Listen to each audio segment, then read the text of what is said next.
Bonjour. Il y a moins de 100 ans, on empêchait les enfants gauchers d'écrire de la main gauche parce qu'on était persuadé qu'il fallait être, comme tout le monde, droitier. Pour faire que les gauchers, qui n'y pouvaient rien, écrivent de la main droite, eh bien, on leur tapait sur le bout des doigts, on leur attachait le bras gauche dans le dos et quelques autres contorsions et tortures de ce genre jusqu'à ce qu'ils deviennent des gens normaux, c'est-à-dire qui marchent, qui écrivent de la main droite.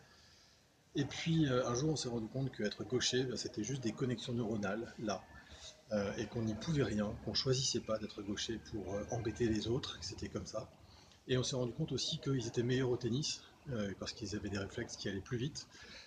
Et on s'est rendu compte aussi qu'on avait toujours besoin d'un ailier gauche dans les équipes de foot ou d'un arrière gauche avec quelqu'un qui sait jouer du pied gauche. Et que c'était quand même vachement plus efficace que de prendre que des droitiers, y compris pour jouer à gauche. Alors on a fini par tolérer les 6% de la population qui sont des gauchers. Aujourd'hui, à 46 ans, je suis en train de chercher ma nouvelle aventure professionnelle, la énième, parce que j'ai cumulé des expériences diverses et variées et souvent en même temps. Et à un point que d'ailleurs, souvent les gens me disent que j'ai un parcours impressionnant, que j'ai fait beaucoup de choses, et ils se demandent comment j'ai fait d'ailleurs pour faire les choses en même temps. Il se trouve que moi, j'ai fait aucun effort, c'est comme ça que c'est venu. Et c'est venu comme ça parce que je suis HPI. Alors HPI, c'est rien à dire, encore un cycle qui fait un peu peur. En fait, j'ai juste des connexions neuronales comme les gauchers, un peu bizarrement foutues par rapport à la norme. Et on me dit régulièrement, mais il faut que tu fasses comme les autres, il faut que tu joues le jeu comme les autres, il faut que tu simules pour être comme les autres.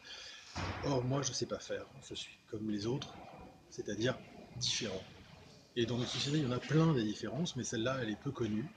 Et souvent, quand on dit haut potentiel intellectuel, HPI, ou qu'on dit surdoué, ce sont les termes les plus généralement employés, eh bien, ça fait peur. On imagine tout de suite le premier de la classe, que je n'ai jamais été.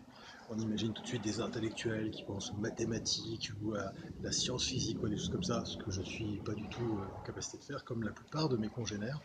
Et alors, on se retrouve sous un terme qui est celui-là, qui est celui de zèbre.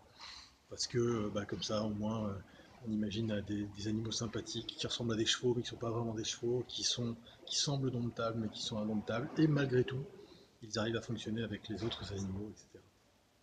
Alors, aujourd'hui, il y a un projet extraordinaire qui est porté par Flora. C'est un livre qui s'appelle Au bonheur des zèbres, qui cherche à montrer comment on peut être à la fois un peu en dehors de la norme et à la fois heureux et finalement assez normal, c'est-à-dire avoir une vie d'humain. Euh, et puis autour de ce livre, il y a une communauté qu'elle est en train de créer de gens qui sont soit intéressés par la différence, soit qui sont eux-mêmes un peu différents.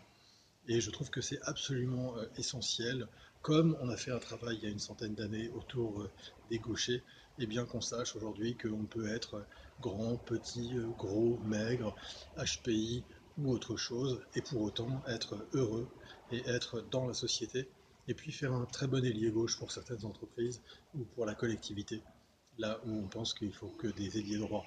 Voilà, alors si vous aussi vous êtes comme moi intéressé et convaincu qu'il faut que notre société soit inclusive et que toutes les différences puissent trouver leur place et leur valeur ajoutée pour la société et que tout le monde puisse être heureux avec ce qu'il est et pas avec ce qu'on lui dit d'être, eh bien, cliquez sur le bouton qui est là ou là ou là ou là, je ne sais plus trop où ils sont. Je m'y perds un peu sur comment la vidéo fonctionne, mais en tout cas, faites un don, contribuez, participez à la campagne, relayez-la auprès de vos amis, de vos ennemis aussi éventuellement. Et j'espère à très bientôt dans le livre, autour du livre, dans la communauté. À bientôt.